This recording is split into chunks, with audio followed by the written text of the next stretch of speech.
Welcome to Talk Design Podcast, the space where creativity meets conversation. I'm Adrian Ramsey, your host, and as someone deeply entrenched in the world of design, I'm thrilled to introduce you to the minds that inspire me in the hope that they will spark something special within you too.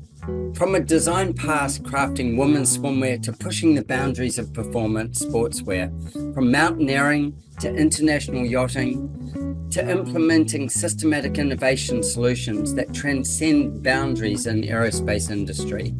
My heart remains rooted in architecture, and exploring the emotional tapestry woven by built spaces is my fascination. My journey in design has been what can only be described as a life of design. I want to thank you for lending me your ears. I'm eager to embark on this next episode together.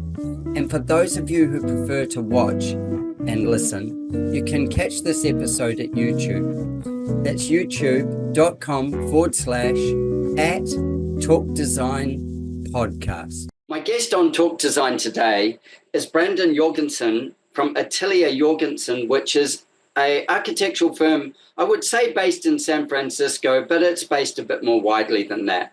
Multi-award winning, of course, and I'm really excited to have Brandon on here. He is a storyteller and an amazing architect. If you don't know his work, go and look it up on Instagram, would be a great spot. His website isn't so revealing, but his Instagram's more revealing. Brandon, welcome to the show, man. It's good to be here. Thank you. Oh, so good to catch up. And like, as I say, we've just been having a bit of a chat, and this is people. You're going to really enjoy this. It's a fun chat. Well, so I think what I like about you, and I think why I agreed to come and talk to you, is because you're an idea man. In terms of like, there's a narrative, I think, behind every idea, and I think you're really interested in that. And I'm 100%. That is it. I love that narrative behind the idea and how it informs stories. With architecture, with all design, it's about informing stories, and that's how we grow and change. And I'm going to kick off with, at some point, you were this little kid growing up in wine country, probably throwing rocks through windows, stealing mail from mailboxes. I don't know. What was it like as a little kid where you grew up? And then how did that transform to that you became somebody who did architecture? I mean, I think I would start with, I really spent a lot of time with my friends up in the hills above wine country. So the Mayacamas and the hills on the eastern side of the valley. We can rattle off names. But anyway, we spent a lot of times where we would go out on a Friday right after school and on our little Honda 150cc motorcycles. And we'd have a little backpack with our provisions for the weekend. And we would build small like forts or huts where we would sleep and stay for the entire weekend. And back growing up in the 70s and 80s, right? Your parents didn't care where the hell you were as long as you weren't bugging them, And so if you came home on a Sunday, my parents were like, "Oh, what'd you do this weekend?" Well, have you been in your room all weekend? Yeah, right, exactly. So I mean, I guess you could say that we were latchkey children, but so I think that act of building, and then my father was a civil engineer and a builder, and so being on construction sites growing up, I always kind of had this strong connection to the built environment. But then, growing up in such a small community was a little, I think, restrictive socially. But also, I mean, I think also, you see this world that you grow up in, right? And you're like, well, what the hell's over the hill, and what the hell's beyond there? Like, what's going on? And so growing up, I really didn't travel a lot. I really didn't, experience a lot of that. And so, like any 18-year-old boy who doesn't have the wherewithal, I joined the Army, the U.S. Army, and then on top of that, I joined the 10th Mountain Division, which I'm not sure if you know. No, what's the 10th Mountain? The 10th Mountain Division is a unit that was created in World War II, and they're ski troops, and they were the ones who primarily fought in Italy in World War II, and that tradition stays on. I mean, today I can't speak to, but when I joined, we were still chasing the snow around the world and skiing and doing all that, but. The job I chose was the opposite of building. I was a demo expert. I was a 12 Bravo, which is blue shit up. Yeah, blew shit up. Combat engineer. So any 18-year-old boy that, you hand them a bunch of C4 and dynamite and say, here, go blow that up. You're like, duh. Yeah. Hell yeah. so I joined the 10th Mountain in 89, traveled the world. We were on deployments probably 10 months out of the year. Everywhere, Central America, Caribbean, Africa, Europe, so forth and so on. And, at a certain point, I think you grow up and you realize, number one, being shot at is not fun. Blowing shit up's fun, but blowing shit up being shot at isn't. Not being shot at, not cool. Number two, I think, early in those days, I kind of saw the writing on the wall for what the military industrial complex was kind of up to. And I didn't want a part of that. So so I left the Army in '93 on good terms. They're not still looking for you. Yeah, I finished my 4 years, and then because I'm a person who's grown up with like opposites attract, I went to Berkeley. I applied to UC Berkeley, and I got into Berkeley, and I did architecture school there, my undergrad. And then I came out of that, and I got a job at a little firm called Skidmore, Owings, and Merrill. Do you know Skidmore? I know Skidmore. I've heard of Skidmore. SOM. So they do, like the Burj Dubai. Right. That's why I know. Yeah. The Sears, the World Trade Center, et cetera, right? And this, I didn't realize it, but at that time, I remember it's kind of a funny story. I got out of undergrad and I thought I'm going to be an entrepreneur and I'm going to start my own thing. And so I started this little design build business with a buddy of mine, Jake. And we were doing remodels, but it was like remodel after remodel after remodel after remodel. You open up the walls, there's mold, there's termites, blah, blah, blah. Like so, and it was just getting old. And then, to get paid by these clients, and this is in Berkeley, in the Berkeley Hills. Yeah. You had to wrestle everybody, can you please give me my $5,000, pretty please, like we did a lot of work for you. Like this guy. So this got a little old. And so I got this call from there's somebody listening to this that's still doing that, I'm sure. And they're going, there is a path out. There's a way. There is a way out. Yes, you can do it. And so I got this. So all of my friends at that time, listen, you go to Berkeley, and I mean, there's kind of two camps at Berkeley, right? There's the academics, and then there's the rest of us. The others, yeah. And those two academics stick together anyway. Yeah, no matter what. And so a lot of my really, really close friends are in that academic circle, And I didn't grow up, as an academic, and that's not really my bag. I try not to get too heady and airy, I try not to be an airy, right? I try to be a little bit more down to earth. But anyway, all of my academic friends are working at SOM. They're all going to Harvard and Yale and Princeton and blah blah blah. These right. And so didn't like him that much anyway. Right. Exactly. I get this call. From SOM, and they're like, so, you have a lot of friends here, and they've said we should call you because we need some help. And I go, I'm not interested. Thank you. Because I've got my little design and construct firm pulling out termited walls. I'm wrestling for every penny I can get, and so he calls back. I love this style of work. I love redoing people's bathrooms and ripping out their carpet inside their bathroom. And not getting paid for it. And not getting paid for it, or having to chase them down the street. So anyway, I think at that time, what was I like? Probably 26 or so. Yeah. I think I was, as a young man, you're very proud, right? You're like, well, it's pretty ballsy, I got to say, to go to a firm like obviously they weren't probably quite as well known as they are now, but it's pretty ballsy to go, no thanks. Yeah, that's right. I'm doing fine over here. So they're a very storied firm. I mean, they're huge. And I think what I didn't realize, well, anyway, he calls back and he says, don't hang up, just come have lunch, check it out, give us a chance. And I was like, okay, so I do. And I'll be honest, I was blown away, absolutely blown away.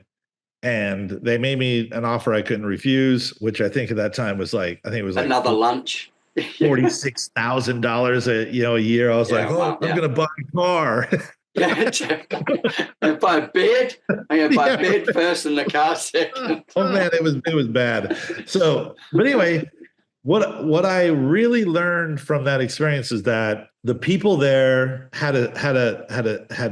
they each had skill sets, and I was in a design studio. And the design studio could draw from these different skill sets. Like if you were interested in waterproofing or facades, or a landscape or interior or this, you could pick up the phone and call anybody and they were there.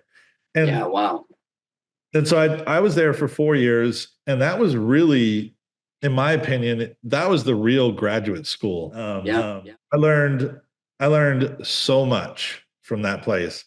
And now I'm basically an SOM alumni, and then I applied, went to grad school, had the opportunity to go to the East Coast like the rest of my friends, and decided to stay at Berkeley because all the Japanese architects were coming through. Yeah, where I studied with Kuma, Tadao Ando, Toyo Ito, Sana. I mean, the list goes on and on. Abe, I can't remember. Hitoshi Abe. Yeah. So the 2 years in grad school was just mind-blowing. Yeah, because before that, you travel to Europe, right, as an architect.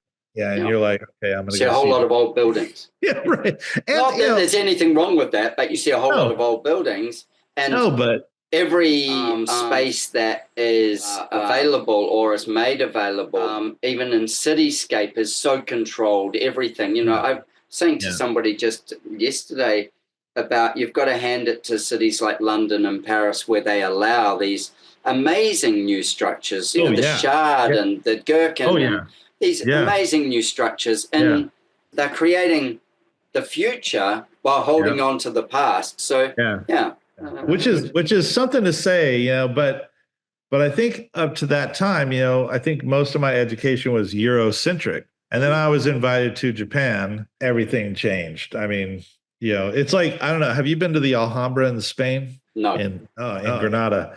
No, but I've seen it just recently because my daughter was in Spain traveling, and with WhatsApp, we would be online with her. She was traveling solo, and we'd be online sometimes with her for an hour a day, those kinds of things. So, I got to see it, and Anyway, if you ever get the chance, I will. Don't worry, I'm getting the chance. Go, because it was during my education, it was played down so much, or oftentimes ignored. And when you go there for the first time, you realize that modernism, in my opinion, was created in two places: Katsura Villa outside of Kyoto, right, and Alhambra. And that's, you're talking about the 11th century and the 13th century of architecture. And when you go and you look at these places, you start to see, there's Luce, there's Corbu, there's Wright, there's, the list goes, there's Mies, like list goes on and on. Yep. And you understand that maybe your professors, your history professors or your design professors are maybe shielding that from you. Okay. In a way, keeping it from you. I don't know why, but anyway. So I went to Japan. When my daughter was just there, she was looking at doing, tours and things, and like I went. She said, "Oh, but it's going to cost me whatever to get on this tour," and I'm like, and she's being really money conscious. I'm going, honey, we'll just transfer you the money now. Like, don't miss it. And once in a lifetime, don't miss it. Yeah, she was just blown away. She said to me, "Dad, you got to come here. You've got to do this," and also Valencia for all Calatrava's work. Oh yeah, the Calatrava work. I mean, I got to say, like, as a staunch modernist, I guess you could say I am also very, very taken with classical, because you just start to see the little tricks that they were doing 1,000 years ago that you are just conceiving of at this moment in time. And you're like, okay, well, F you, buddy. Yeah. Like, yeah. I don't care about your 5 books of architecture. Like, That's it. Yeah. Isn't that so interesting, eh? Like, I had that conversation again just recently with somebody, and they were talking about designing in a desert. And I said, well, go to Morocco or somewhere. It's not rocket science. These guys have been doing it forever. I said, like, I'll give you a tip. Go to any national park in America. Yeah. And their buildings in those national parks will be designed to be passive. They'll be designed to be, it's a hidden secret in America. Like you go in, I remember being in Zion, I think. Zion. And all the buildings that are done by the Park Service are passively heated, passively cooled. Like it's fascinating. So you don't even have to go all the way to Spain or Morocco or somewhere. No, you don't. You don't. I mean, just have to learn the lesson. But I think, the major lesson, and I try to share that with my children. The major lesson is that always look, always listen, always be aware, because whatever you may be thinking or not thinking is right around the corner or over that. Yeah. I think that's where, like, all that folds back into my upbringing of hunting and building in the woods, right, and avoiding any chance whatsoever to be in the vineyards, like, and by the work, And by the way, when I grew up, it wasn't all vineyards like it is now. There was like orchards, a lot of orchards, and cows. There was a lot of cows, and and it's funny. Because the people who had the orchards and the cows would always look down at their nose at the wine people. They'd be like, how the tables have turned. Yeah. And look, neither of them tend to make a fortune anyway. If you're making a lot of wine, and making a lot of money at it, something's off. Like, you're doing well. You're doing something clever. Yeah. You figure it out, but nobody else knows. But anyway. So that's then I think after grad school, I worked for a small unknown firm. I mean, I had this kind of, let's see how I can back this up. I had all these opportunities to go work with Zaha Hadid, Norman Foster, Rem Koolhaas, Daniel Libeskind, and I interviewed with most of them and was offered positions. But what I started to realize is that essentially it was pay to play. You had to, like, basically pay them to learn from them and to be connected and to be part of that team. And I don't know, it didn't seem, important enough to really suffer that much, because, I mean, you already had that grounding at Skidmore anyway. Yeah. I mean, at Skidmore, that was 100-hour plus work week, you're not playing around. So I decided to, and always in my mind's eye, I always wanted to have my own practice. So I said, I'm not gonna learn the business from a big name. They're not gonna share that. Yeah. So let's go somewhere where you can. So I went to this small firm in San Francisco called SB Architects, who have recently been sold, and I met some great people who really, really taught me the business of architecture. The behind the scenes. Maybe we should do a whole episode on the business of architecture. Oh yeah, because it's a fickle beast. Oh my God, it's horrible. I mean, it's all about multipliers and understanding, your what your people can do and what they can't do, like the deliverables and listen, I was there. I made associate partner. I was there for 3 years, and the crash happened. And then I got a call from. So was that the crash, like 2009, 2008? 2009. Yeah. Right. Yeah. I met a guy 2 years ago. I dropped through Seattle, and I met this fabulous New Zealand guy who works for Olsen Kundig, and he was graduating around that time, and he's a Kiwi. And there was no jobs, jobs. And he managed to wrangle that Olsen Kundig would basically feed him. And he was just like a graduate that was, it was fully done, but like he just got, I suppose, used in the machine, and he just stuck around and stuck around and stuck around. Now he's a part of the machine. But I said, how the hell did you do it? He said, well, I just kind of kept turning up, and they kept letting me turn up. And he said, obviously I wasn't paid anything much. Yeah, right. Just pure subsistence. And he said, I just made myself more and more useful. That's pretty awesome. I'm still here. And now he runs a lot of the projects that are Australian and New Zealand based, because it's within his culture. Yeah. Yeah. Oh, that's awesome. Wow. Isn't it? But just, like you say, no jobs. Yeah. And I think in our profession, because it's a tough profession, right? It's, you're going to fail, I think, more than you succeed, no matter who you are. And I think it really comes down to that meter of, pacing yourself and just kind of sticking with it. Like I grew up also as a long distance runner. Okay. Yeah. And I'm talking, like when I met my wife, like she would freak out because every morning I'd wake up at 5 and I'd go run 13 miles, you're like 13, 15 miles, like a couple hours, and, and she's like, where were you? What were you doing? I mean, this is insane. Who are you? I'm like, listen, this is what I do. Yeah, like, this is how it rolls.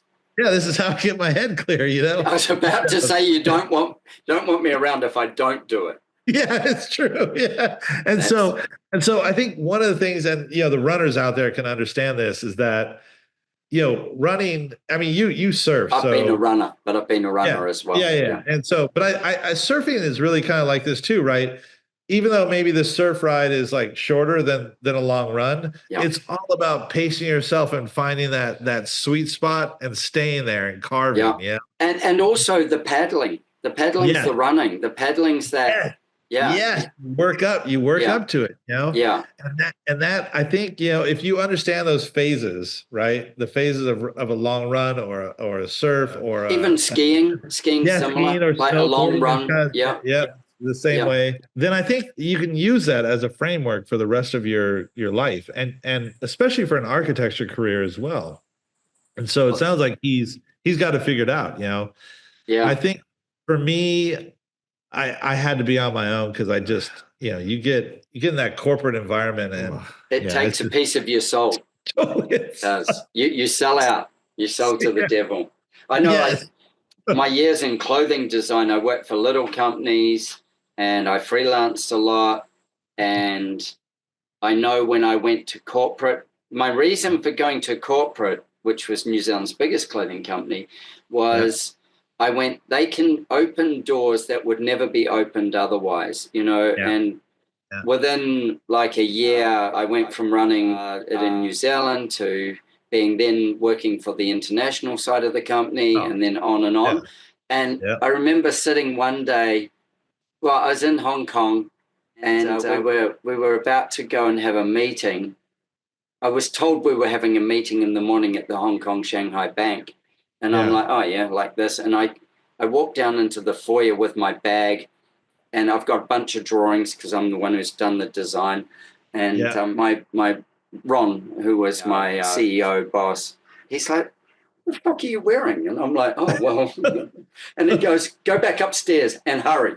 And I'm like, oh, shit, okay. So I race back upstairs, I get dressed up, and get to the Hong Kong Shanghai Bank, and we don't go into the bank part, but we're met outside the bank, and we go in a separate elevator. Yeah. So a separate elevator on the side of that incredible building. And we come out, and we're on the chairman's floor, and our meeting is in the chairman's the chairman's lounge or boardroom of the Hong Kong Shanghai Bank. And I go through, and he's looking at my boss, Ron, he's just looking at me like, you dickhead. Yeah, totally. Anyway, we nailed the meeting, all went well. But just that thing of like, talk about undershooter. And they had ties on. I'm like, geez, never seen dressed like that before, but it was a good clue. Yeah. That's one thing I don't miss about the corporate world is wearing a suit and tie every day. Although, looking sharp is important, but yeah, I mean, absolutely. Pretty much I have the uniform down. But anyway, so then after that crash, you know, so the firm I worked for I had a studio of about 15 at that time. We were working on hotels all around the world, like Ritz-Carlton, Cool. St. Regis. I mean, the list goes on and on. So did you ever work with a company called Bell Harbert, a construction company? The reason I asked that is my brother-in-law, he built the Ritz-Carlton in Jamaica. When I say he built it, and I can't remember what year, but it'd be early 2000s. Yeah, no, that wasn't. Right. That's before. And he did the American Embassy in Tunisia as well. But they were both with that big company, Bell Harbor, and I think he started working for them on the Twin Towers in Kuala Lumpur. Oh, okay. Yeah, I'll look him up. He was like a site supervisor kind of thing, where they would say, okay, Sean, all that part of the project is you. Get that shit built. And he'd be employing people at the gate and no, you're too stoned. Get out. You're in. You're out. Come back tomorrow, but don't be smoking. Come on. I don't admire that. Like that being down. I try to get down in the dirt, but not as much. But anyway, so the crash happened. I laid off. They made me lay off my studio. Then of course I come in the next day. I get laid off. Yeah. I mean, the firm went from like 200 people down to like 20 in a 48-hour period. That was how bad it was.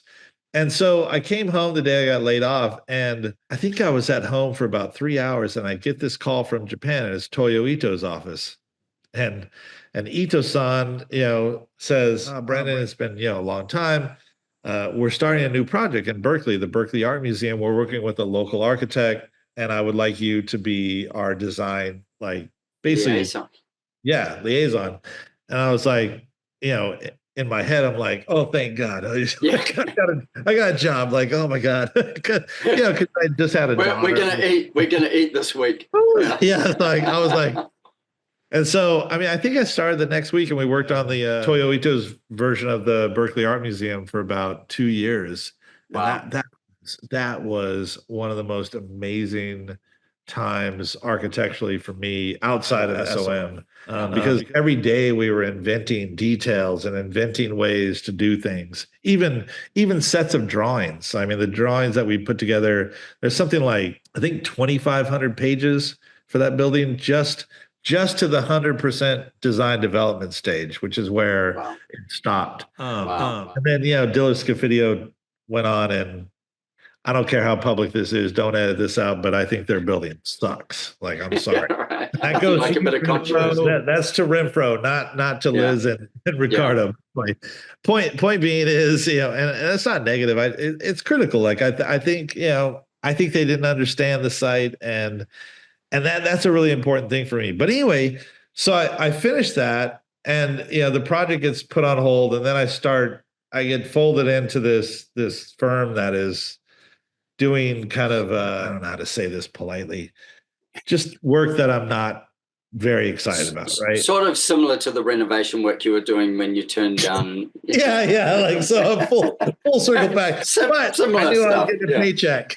Yeah, totally. So I started shopping around, and I've known there was this guy named Howard Backen who I knew probably for about, at that point, probably 15 years of my life. But I liked him so much that I swore I'd never work for him. So you didn't ruin the relationship. Yeah, I didn't want to. It's like a good friend of mine named Stanley Seidowitz, who was my professor, and I also didn't work for him because I didn't want to. I don't want that. But anyway, with Howard, he told me, listen, you have a lot of international experience, and I want to really start taking on international work, and I want you to start doing the international work for me and do it, as a separate studio. And I said, well, this sounds awesome. Let's do it. So first project was in Israel, Oh, wow. Second one was in Greece, third one was in Italy, so forth and so on. Yeah. Wow. Yeah. And that was an amazing time. But I think the thing about Howard, and you can look up his work, but Yeah, he is kind of the forgetting the author's name right now. Shoot, I'm having a brain cramp. Anyway, come back to it. Yeah, yeah, he does a very classical barn, agrarian. Oh yeah, sure. Yeah, Yeah. He is the one that created this craze. That agrarian kind of like aesthetic. Yeah. Yeah, the modern barn. He is hands down the guy who created it. And what was great working with Howard is that Howard was a master in that he really started from the interior outwards, worked inside to out. And that didn't necessarily. So just tell me with that. What's that? Tell me with that. When you start with the interior outwards, I was on a podcast with someone, and I'll tell you who after I've told you this bit, and he goes, well, I'm a floor drawer. Oh. And I'm like, what? And he goes, I'm a floor drawer. I draw the floor. I draw the floor plan. So do you do that first, or do you start with the mass? No, you start with Howard. It was always like, go get that living room from this project, get that kitchen from that project, get the garage from that project, and he'd put them all together and he'd draw a floor plan, and then it just kind of, it was like extruded. And do you do the same? Me, no, I don't work with mass first. We start with models. We start with hand physical models, like massing studies. Yeah, right. Yeah. And then we'll take that and we'll do floor plans, and then we'll take the floor plans. We'll go back again. Yeah, backwards and forwards. It's constant. Yeah. In order to work Tom for me, Kunduk was the one who said he was a floor drawer. Oh my God! Really? Wow. Yeah.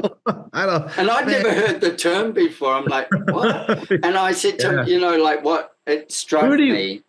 Do you know who he worked for? I bet it was someone in the Seattle area who knows Howard Backen. I bet you money.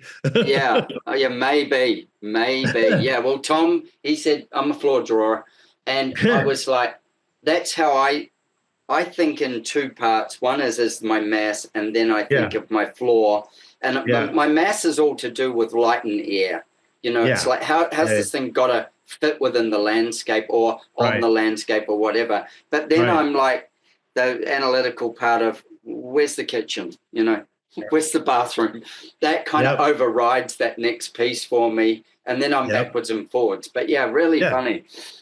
Yeah. I mean, if you think about the classical, like if you think about Corbu, he always he was a proponent of the section. Yeah. Wright was always the proponent of the plan, and Mies was always the proponent of the facade. So we at my office, we try to work kind of all three at the same time. But also, I don't know if you've ever seen like the Charles and Ray Eames video, Hours of 10. Have you ever seen that? You gotta look this up. So the Powers of 10 was a video. Actually, back then it was a movie I saw. I remember in 6th grade, and it just has always been in my. I think it was created for IBM, but it's a math. It's a math video that tells you about the powers of 10. In terms of numbers. And at my office, like one of the two requirements that we have in my office is that you know how to draw by hand, and then number two is that you constantly think at the macro and micro level. Like you're constantly zooming. Yeah, engaging, zooming and zooming out. Yeah, with pencil. Yeah. With pencil, I mean, if you're really good, pen is okay. Yeah, pen or pencil. Yeah. So, Rick Joy always says that one where Rick says, you need to work in scale. So working with a pen or a pencil gives you scale. Yeah. And otherwise, you're always zoomed in or zoomed out, and you don't know where your scale is. And so, in terms of like the computer, if you're in the computer, Rick is lost. He's the master. Yeah, your scale is lost. And I think also building physical models. 100%. If you were to come to my office, we have models that are, some of them are like 6 feet tall. Other ones are, this big, right? I mean, it just depends on what we're looking at.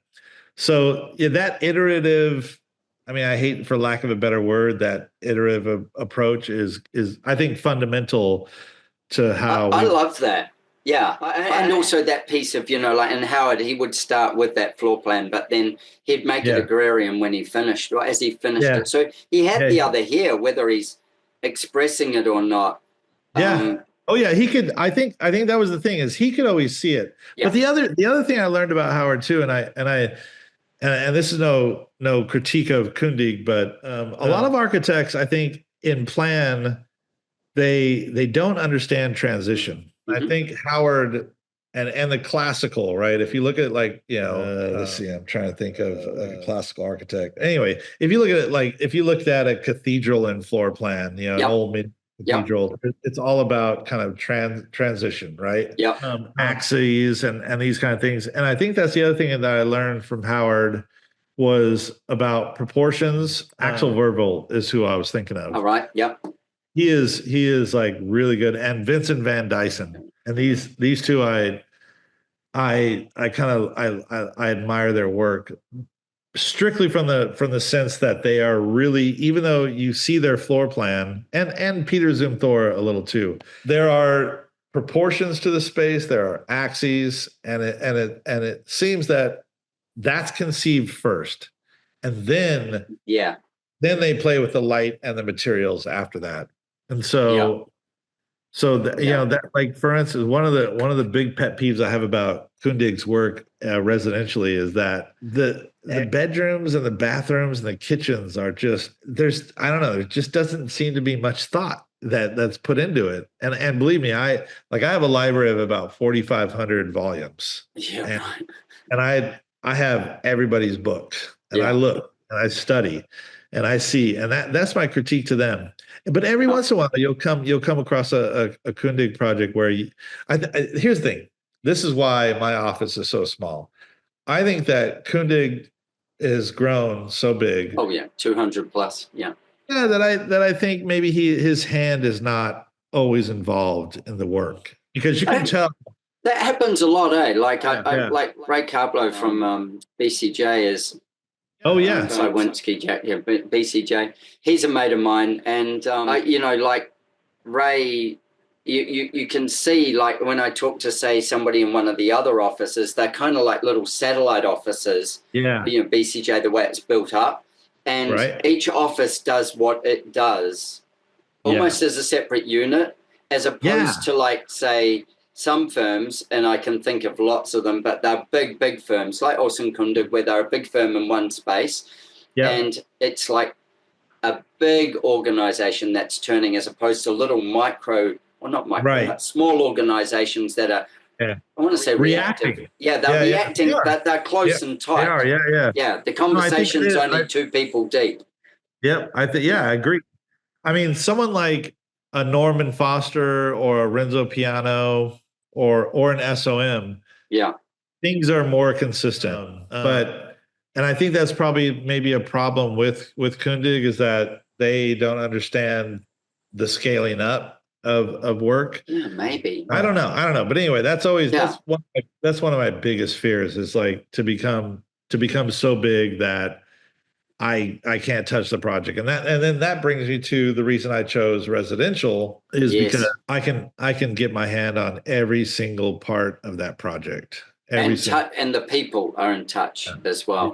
Yeah. And I love it. And I always tell my clients, like, listen, you have to be involved, because you're the one that's going to wake up there, and you're the one that's going to live there, not me. And the last thing I want is you waking up and saying, "Oh my God, I love my Jorgensen house." Like, no way. Yeah. No, I want you to wake up and think about, like, oh, I made the choice to do this, or I made the choice to do that. Absolutely. It's they're part of that design process, and the fun is working them out as much as it is working out the property and the form and the shape and all that. The fun is like 100%. I said before, some buildings are in the landscape and some are on it.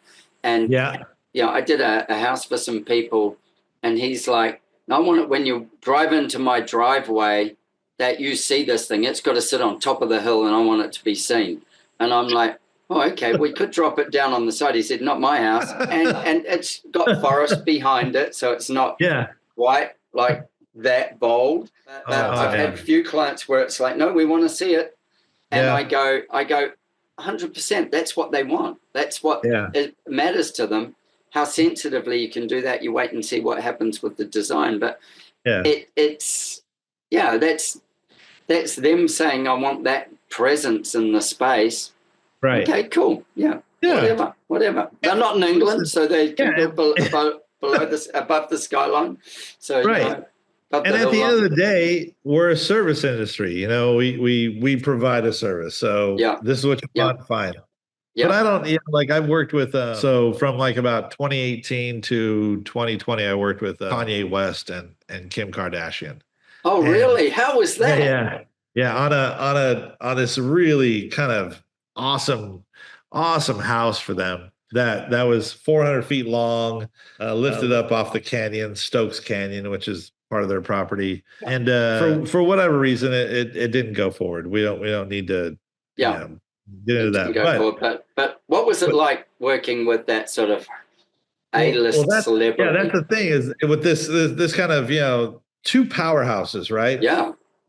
Who honestly, like to this day, I still understand why they're not together, because whenever I was around them, they were symbiotic. I mean, they just really understood each other. They would finish each other's sentences. I mean, it just they got amazing. Each other. Yeah, amazing people. And you could tell they were in love. I mean, and they really the one thing that was so inspiring to me is that they really both kind of had this similar aesthetic, which was what's the idea, and how minimal is it, and does it feel right, and that those are the three things. And so if you're working with that caliber of a client, all the way down to, or I shouldn't say down, but just different. Different, different to, like a tech couple or something who are not famous, but they're probably more educated. Sure. Just a different kind of spectrum. Absolutely, yeah. And I think the demands are similar because they have their personal kind of understandings of the spaces they want and the experiences that they want. And so I think if you approach a client, where you're not intimidated by their fame, and you're not intimidated by their... So they weren't intimidated by your fame. Is that what you're telling me here? Yeah. pretty much, they got into it anyway. Yeah. What happened to them is, neither here nor there. But, every time you visit, you sign so many non-disclosure agreements. You don't even know, where you're at. But anyway, the reason I brought them up is because in the world, we all know who they are. Yeah.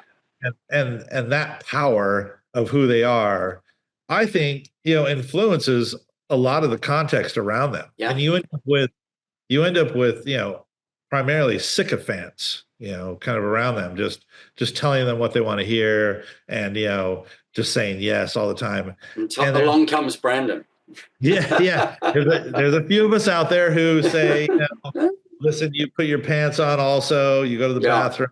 You may not buy your toilet paper, but that's okay. Because you are hiring me to tell you, like, what I think, and give you how to get best for you. That's what they're hiring for. They're hiring you to get the best for them out of the situation. Right. And so that takes a level of, honesty and a level of connection and everything else. And if you can't get that, then you can't get the best for them. Yeah. Agreed. You can't do your best work.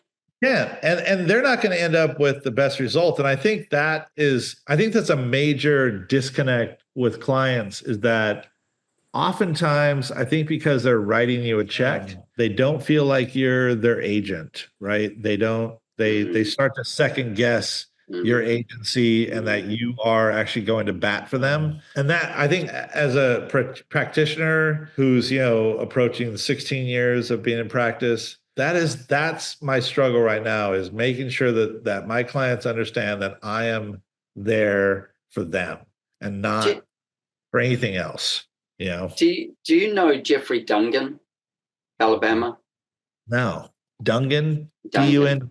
D-U-N, maybe W-G-A. Jeffrey Dungan. He does beautiful traditional homes, like really fabulous. Anyway, he's early on my podcast. And I remember I reached out to him on Instagram, and it was like, I'll never hear back from this dude. And he came back to me, and I was like, I think I had, I don't know, maybe maybe I'd released 10 podcasts, something like that. Anyway, I reached out to him, and he told me 2 life-changing things that he gave me in that podcast. The first one was, he said, well, you look across a piece of land and the building really builds itself. Yeah. And I went, yep, that happens. Yeah. And the other one was, I'm saying to him, like something about, his clients and stuff. And I said, you must have some, amazing projects or beautiful project or great projects, one of those acronyms. Anyway, and he said, yeah, I do. He said, but it's not about the project. And that was when I kind of leaned right in. And I went, and he's like, it's about the people. With great people, you get a great project. He said, I just work with great people. And that's that difference, isn't it? 100%. I mean, I was just having wine and oysters with my clients of the Mount Veeder Outpost project. I don't know if you've seen this. And okay, first of all, their names, not their real names, is Ridgie and Buttons. Okay. Ridgie and Buttons. I love it. Yeah. And they are this LA couple. They met at UCLA cruising, the boulevard in LA, back in the 60s. I mean, they are just the coolest cats, like you can't, if you were to think of like California, they are it. They are California. Yeah. And, now they're in their, like, I think late 60s, early 70s or so. Perfect. And they were just hitting their stride. Yeah, right. Exactly. And, they had always come up from Pasadena. No, not Pasadena. Where is Disneyland? I don't know. Anaheim. Anaheim, yeah. So they would always come up from Anaheim to Napa Valley, and they had this old A-frame in Napa Valley. And the A-frame had been bastardized over time to the point where they didn't realize what view they had. Oh, and really? It'd been built out just by additions. Yeah. And so the fire came in 2017 and just, wiped out everything. Shifted the additions in the A-frame. Everything. Yeah, everything. And so they interviewed a bunch of architects. And they were not inspired by these other architects. And I showed up on site, and I always show up with clients or with a project, like, I don't care who you are. Like, I don't care what you've done. I don't care anything. Like, all I care about is, are you excited? Yeah. And, can you pay for it? Like that's it. Like, and that's it. And if it doesn't matter how much excitement you've got, if you can't pay for it, I shouldn't be here. Even then, though, I will try to figure out a way to make it work. Yeah, to make it work, because at the end of the day, passion is everything, Absolutely. Passion. Yeah. And so these two, Ridgie is kind of the more stoic one, but you get a couple glasses of wine in him and he loosens right up. And Buttons, the wife, Buttons is really the kind of expressive one. And we both instantly connected on the site, because I drove up and I walked down and I got on the site and I was like, what the hell? I was like, I know that valley, and I had no idea where they were. It had the view that it did. Because there's a main road that's right below their house, and you'd be driving that road, you would never see that view. And so it's straight up above. Yeah. But it's only I'm talking 50 feet above the road, maybe. But also you're watching where the road goes. Yeah. But you can't see the road from their house, actually. So even which is better. Yeah. Also incredible, But anyway, so with them, the first thing I told them, and I tell all my clients, is like, the quicker you make decisions, the less you're going to spend, and the faster we're going to get done. Like 100%. And they really, they believe me. And we were the first house completed after the 2017 build that was finished because of the decisions they made. But on top of it, so we always present 3 options to our clients, and they can either take one of the options, or they can, merge into a 4th option. So you do. So when you start out, you start out with the brief, and obviously get the brief down, and then. And there's a budget somewhere in that picture as well as part of the brief. Always. And then, budget, that comes later. No, there's a budget as part of the brief. And then, so you will do sort of like 3 schematic design ideas and go, okay, this is what the way we see it. And they will either bastardize all 3 into one, or take one and run with it and then you develop.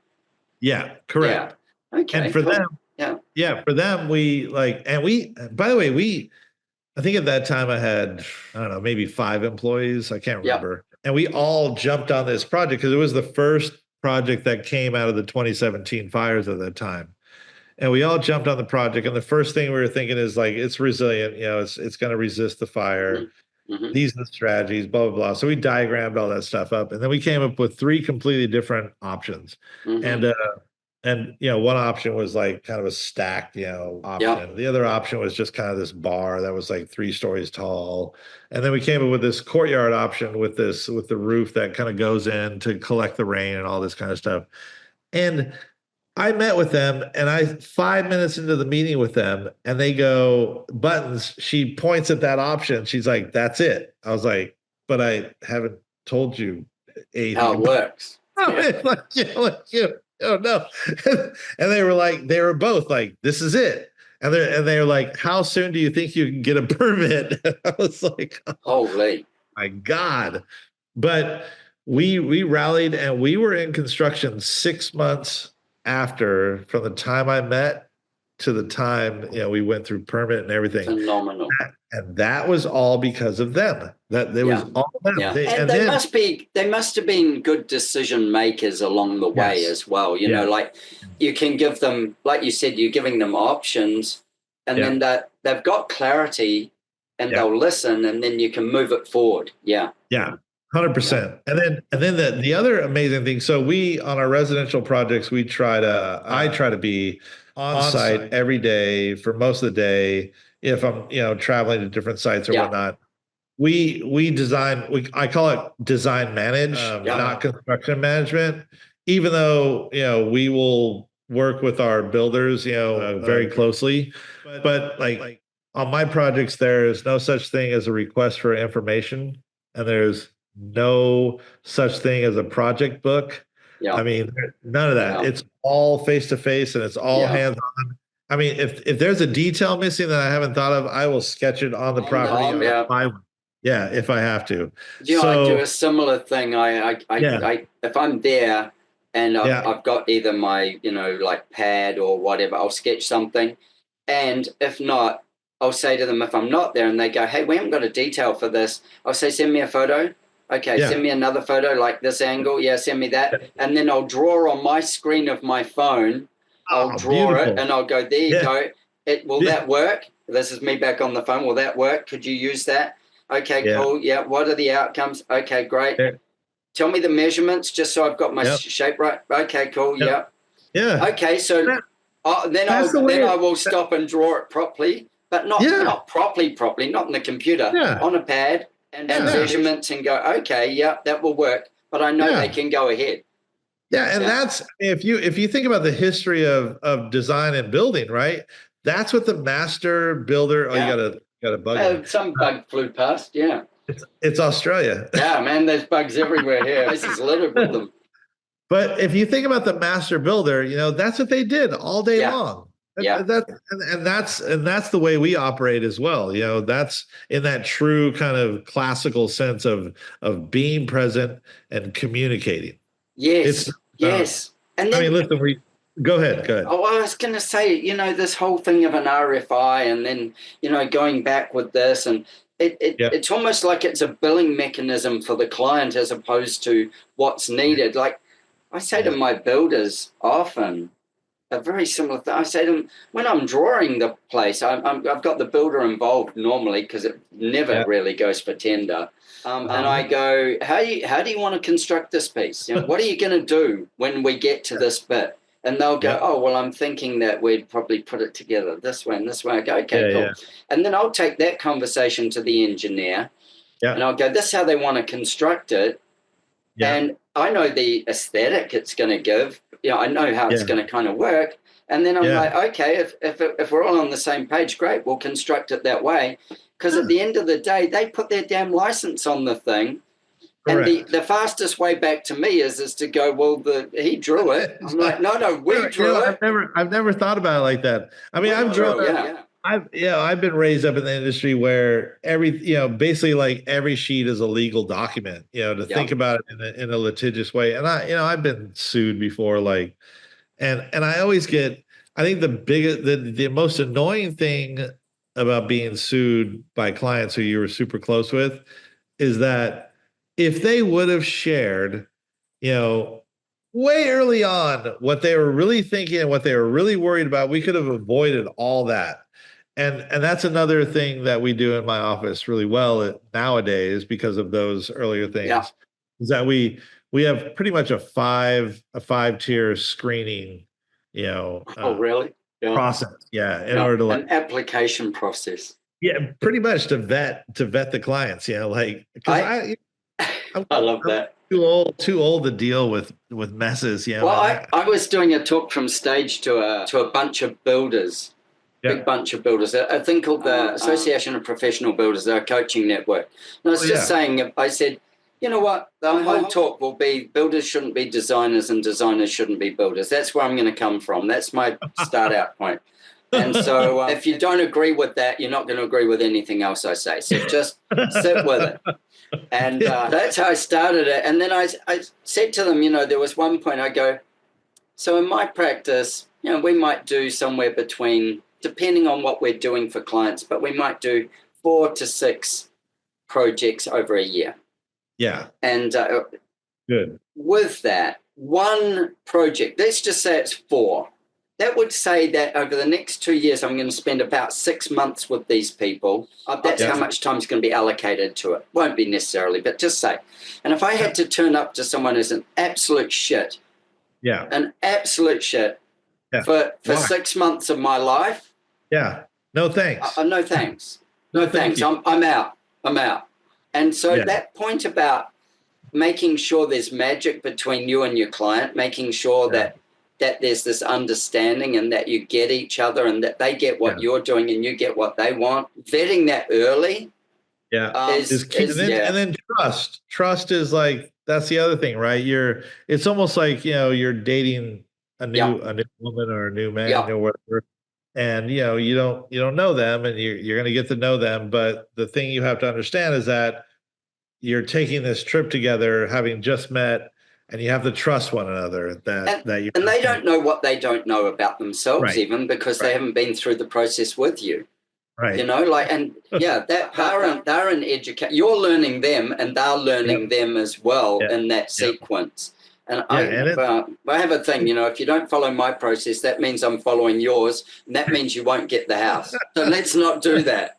Yeah. I mean, I have these clients right now that I'm working with who are very kind of let's see how I can explain this. She is a pretty famous outdoor person, and he is a pretty famous financial person. Right. And they are very busy in their life. So our communication is very kind of like pointed and quick. Yeah. But they're both achievers, so they're used to making. They're both they're used to doing stuff. Yeah. And so one of the directives that I got from them, it was almost immediately contradictory. Like, we want you to, like, here's what we want in terms of the program. Yeah. We want you to propose whatever you think is going to be best for this site. But have you seen the H plan that I'm thinking about?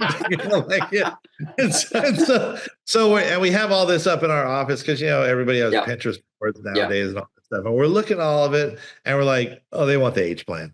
Right. There you go.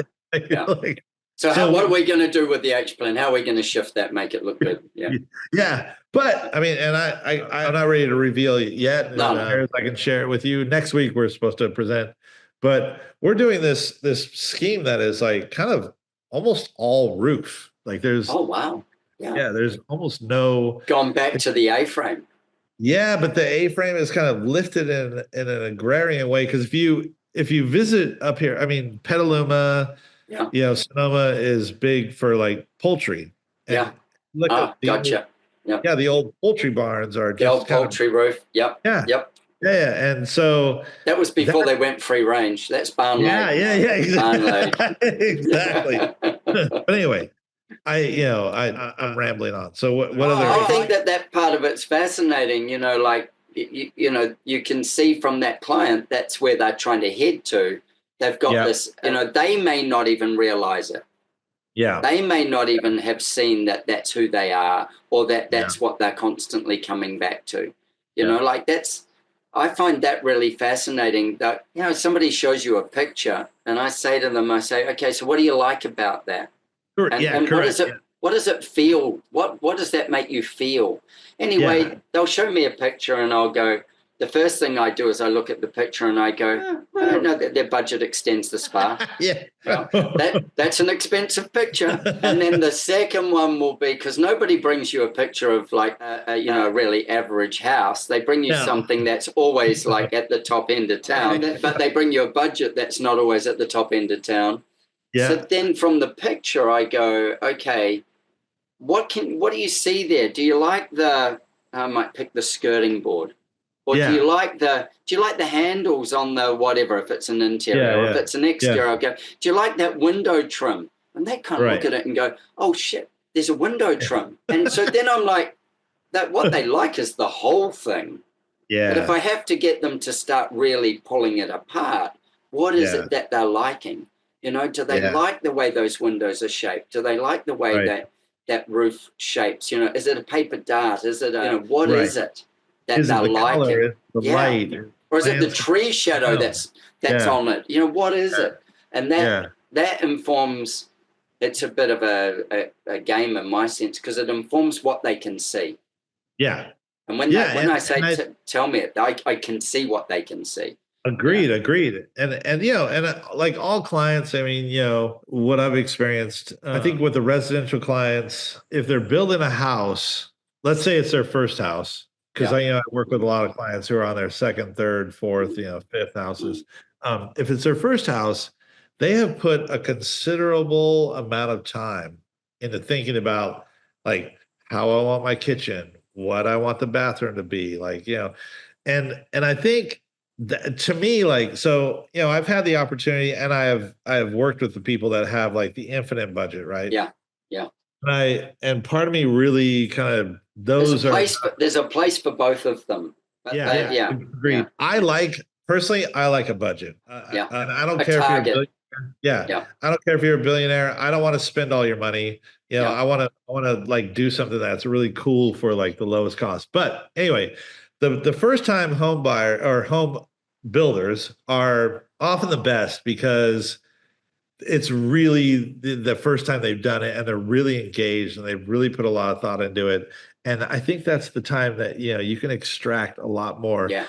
And then there are, I have clients, like I'm doing this house in Hawaii for a couple, and I think it's their 7th house. Wow. Yeah. And they're doing it because, I think building houses for them is like a hobby. Yeah. It's like it's fun for them, and they worked with this architect and that architect, and they did blah blah blah blah blah. Right. So they just see it as being an experience. Yeah. It's like a ride for them at Disneyland. Yeah. But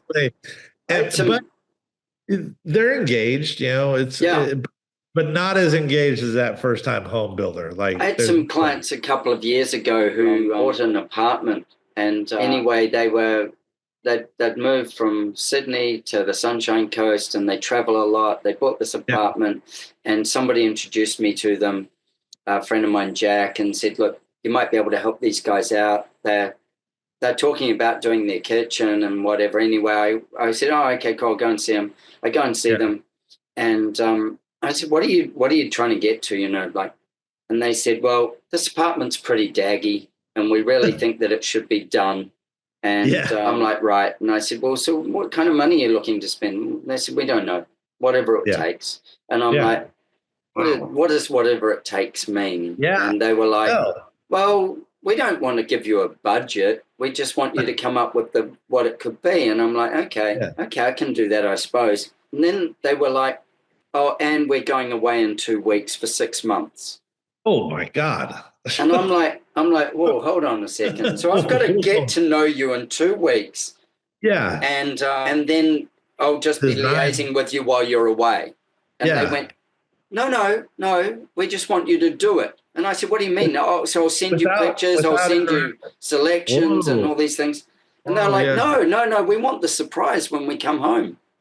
Oh my God. And I'm like, I've never had that situation. That sounds like a nightmare. Well, it was really scary. And the fact that you're going down this road, which I know where it ends up. I know it ends up with, a reasonable amount of cost.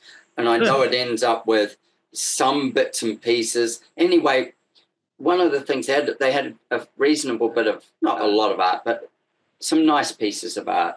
Yeah. And they said, you can use them or don't use them. It's up to you. Yeah. I'm like, oh shit, and they're telling me, there's this one. So I'm looking at what if you choose one that they really like and you don't like, then what? Exactly. So they had one which was a massive nude. So it's this massive nude, and it's these two women, and it's from a Spanish artist, and I can't think what her name is. Anyway, and there's tarot cards falling between these two nude women. And anyway, she said to me, this was the design brief. That does not hang in the bedroom. I will not compete with that. That was the design brief. And I said, and he just rolled his eyes, just rolled. So anyway, I went, okay, where am I going to use this piece? Yeah. So what I ended up doing was I ended up shaping a wall, and I hung it so they wanted a dining table indoors that only sat 4. So I got that information out of them. I said, will you sit 4? Will you sit 6? What we 4? And I said, but what about outdoors? No, outdoors can seat 8. So we made 8 outdoors and 4 indoors. Okay. And so what I did was I hung this piece of art right behind the dining table. And I gave them, so when they came in and all the rest, and they were like, oh, wow, this is amazing, and blah, blah, blah, blah. Yeah. I said, this is where you two sit. So they sat with their backs to this and their guests. So you and your wife have to look at these nudes all night long. I love it. Wait, hold on. Just that playfulness and stuff. But it was daunting, and I would send them invoices. We were doing this. We structurally altered the building. We did some stuff to make things work better and all the rest. Yeah. And I would send them, the builder would send them invoices for his part. But when I was doing all the interior work, I'd go, this is an invoice for the tiles and the whatever. And they would just, if it wasn't to the builder, they'd just pay it to me. And, sometimes I might send them an $80,000 invoice or something, and I'd be going, I hadn't ordered the stuff, but I'd be going, God, I wonder if that'll get paid. And 24 hours later, it'd be in the account. Then I'd order stuff. Those are the other good clients, are the ones that pay really fast. I mean, they're on it, they're engaged, and they know that you have to it's pay. Your business. Yeah. The quicker you pay, the more attention you're going to get, the better things are going to. That's something that I have in my, how you have your kind of rules of whatever it is, and you're assessing people. I have a little thing that it says, my ideal client. Yeah. And it says that in there, pays their invoices before they're due or on the day of due, if they're due. And that's my ideal client. And it's one of the things, and that they're engaged in design, and that they have a style of their own that they will bring to the property, that they, these are all things of my ideal client. Yeah. No, it's fascinating. I've got to wrap one up now, but I've got one last question for you. Go. So I do this thing called an emotional floor plan. Okay. And my emotional floor plan is, my question for you is what's the favorite? You've got more than one house, so you're going to have to, first of all, choose a house. It doesn't matter where. Which one? Your own home. You can do San Francisco, up in the hills, or a place. Hawaii. Yeah, your own home that you live in. It's got to be one of the 3. It's interesting because my wife and I have been talking about this, because we love an urban environment. Like, whenever we're in London, we're in Kensington, or by Kensington High Street, which is, right by the park. It's just close to everything, and we wouldn't care if we have this little 500 square foot studio there. We're not going to entertain. We're just going to be out. You're going out. Yeah. But then if you were to go to the Cotswolds, like near Kingham or the Lake District or any of that stuff. Yeah, where you have this like expansive landscape, or like Burgundy or the south of France, or Italy. So And I think our first house that my wife and I really had the opportunity to put all of that together was the Jorgensen residence, which and we can show pictures of that. It was close to town. Yeah, we'll show pictures of that. Yeah, we'll cut them in. Yeah, close to town, but on an acre of property, had views, had a garden, all this kind of stuff, really nice stuff. And ideally that was like the perfect, I think, place for us, where it's in this zone that's like urban and rural country at the same time. Okay, so take that house. Yeah. In that house, what is your favorite space? Oh, I mean, hands down, the favorite space was the kitchen. The kitchen. So, yeah, okay. I mean, I cook a lot. Okay. So my wife does, and and so our kitchen, I mean, the one that's kind of behind us now, we don't like uppers, and all the kitchens that we built for ourselves have been all glass, and everything is low and under counter. That's a key. So like having natural light and having views from the kitchen, huge for me. So yeah, the kitchen is the center of everything, right? I mean, you think about that. Like you wake up. Eat breakfast, make coffee, do whatever. Yeah. I always say if I were to go to heaven, it would be eternally morning. I would have just coffee. Mornings. Groundhog Day mornings. Yeah. Oh yeah. Over and over and over. It would not get old. Never get old. Yeah. Yeah. Like I would love that. I mean, because that's my favorite time of day. And I always wake up before the sun rises. If I'm in Hawaii, I'm always at the ocean. I love it. Listening to the waves as the sun is rising. Yeah. It depends on, what side of the island you're on. But I didn't answer your question in terms of place, though. I mean, as much traveling as we've done, I would say, Hawaii and the Big Island is our favorite. But okay, so take that house then. Take where you live there. Yeah. And your favorite place in that house, is it still the kitchen? Still the kitchen, 100%. Okay. And when you're in the kitchen, what emotion does it evoke for you? I mean, I think always joy, love. I don't know. I think passion. Like, I think those three, right? Passion. Yeah. I think the morning, kitchen, passion. Because listen, if you get a bad cup of coffee in the morning, it's done. Like, your day is over. You might as well just roll up and go back to bed. Yeah. Or tea, whatever it is that you do. Yeah. Yeah. Whatever your morning thing is, right? If that's just off a little, like, that's going to set the pace of the day. Now you can reset and all that, right? You can redo it or whatever. But I think that it's passion, 100%. Yeah. Absolutely. I totally get that. And then with that passion, when you go, when the kitchen brings that vibe to you, like it's something that you can work with, create. Who does that allow you to be in life? And you basically, I'll leave the question there. Who does that allow you to be in life? Yeah. No, I mean, who does it allow? That's tough, right? I think what it allows one to be, right, if you were to think about it philosophically, is a more open-minded and ready to accept whatever the day or the time ahead is going to throw at you. And I think, listen, I'm a morning person. Some people are evening people, Yeah, sure. And some people aren't the kitchen. Some people, it's the back porch. Right. Whatever. Or the living room or whatever. Yeah.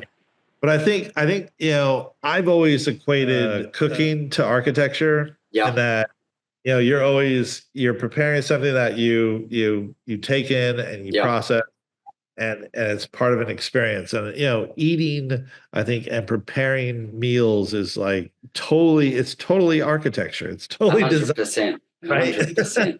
Do you know the grocery store? That's it. I'm with you. I'm the same. I don't see that I think that.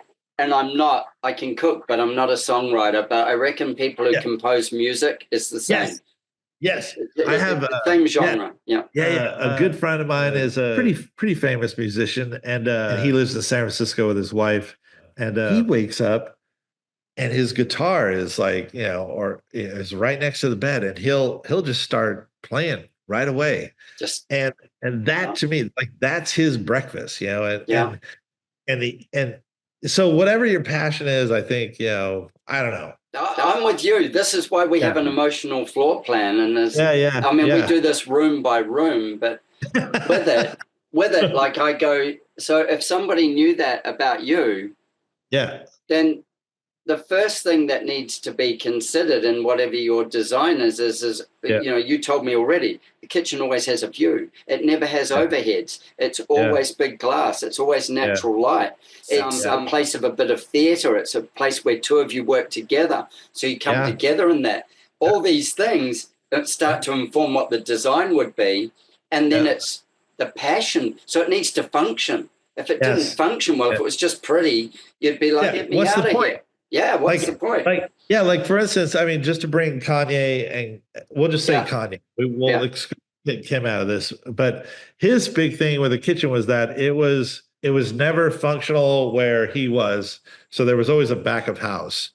But whenever there was a meal, he always liked to have a piano, like someone playing piano. But the piano could never be in the same room. And so the kitchen at that point was like this stage in a way, stage, right?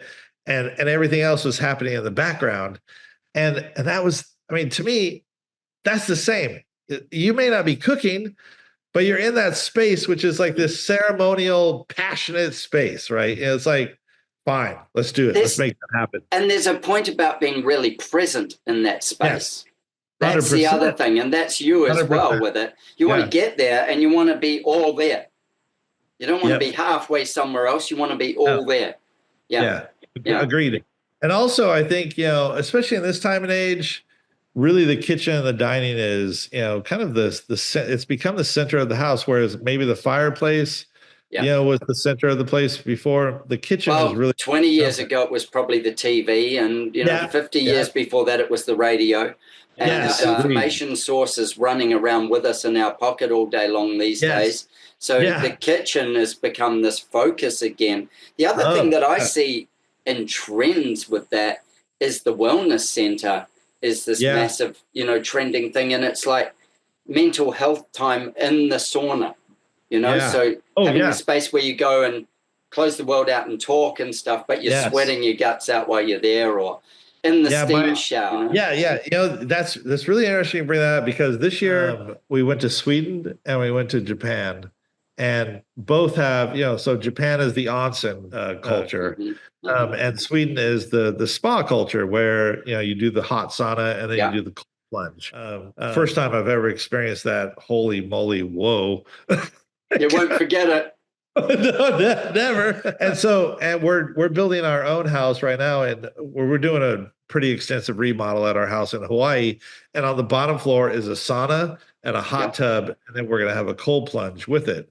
And that is all because we have learned this from other cultures, and we're bringing it, to us, because it made us feel so good. It's and I think that's the other thing, is like everybody, depending on their travels and their experience, they bring their own emotional space, as you call it. And by the way, I wrote that down. I love that term. That's emotional a great floor plan. I've never thought of that. That's like because it is like, I mean, you think about it is. Architecture responds to emotion. You can make architecture respond to emotion. Sometimes it's more intimate. Sometimes it's more free. Sometimes it's more, journey-like. It's discovery looking. Rooms on rooms on rooms, so you could get to see down and glimpses, so your mind runs. And other times it's theater, like you sit up on this piece. And I think that it's I always laugh about this one.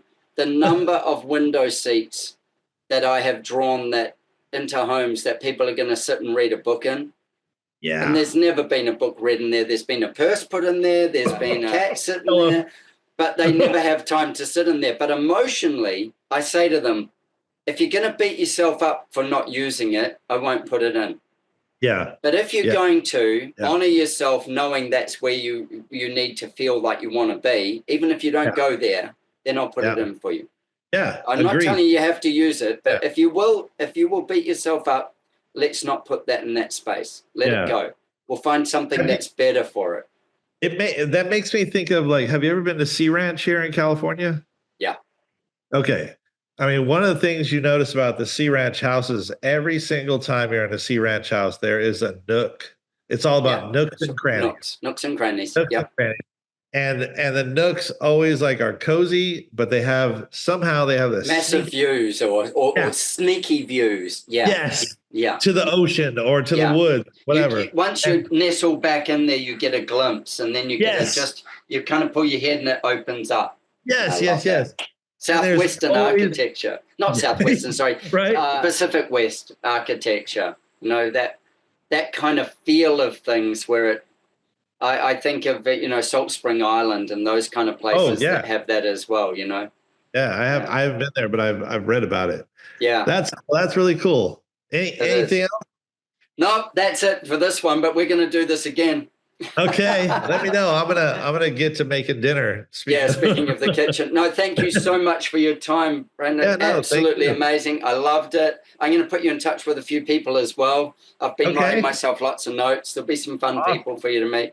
Yeah. Awesome. And then tomorrow morning, my time, I will upload a folder with images of the projects we talked about. Perfect. And you guys can insert them and whatever. We'll do that. Whatever you need. Tomorrow, the only thing I have to do is pick my car up. So I'm like free. Job done. Thank you again, man. Yeah. Really appreciate it. Man. It was awesome. Yeah. I love you. I loved it. Can't wait to meet you in person. We're going to do that. Trust me. All right. You better watch out. Yeah, hell yeah. You too. All right. Cheers, man. Goodbye. Have a good day. All right. Thank you for tuning into our conversation. I hope it left you both informed and inspired. Don't forget to subscribe wherever you listen. And please don't hesitate to share your design thoughts with me. It's always a joy to hear from you. If you're like me and crave a deeper dive into design thinking, coupled with a love for travel and adventure, consider one of my architectural adventures. Join me and some of my wonderful design friends and embark on a journey of a lifetime.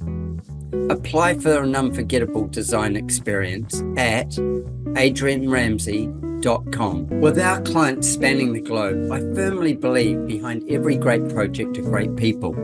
If you're a great person and seeking to turn your dream into a reality, I'd be honored to design your home with you.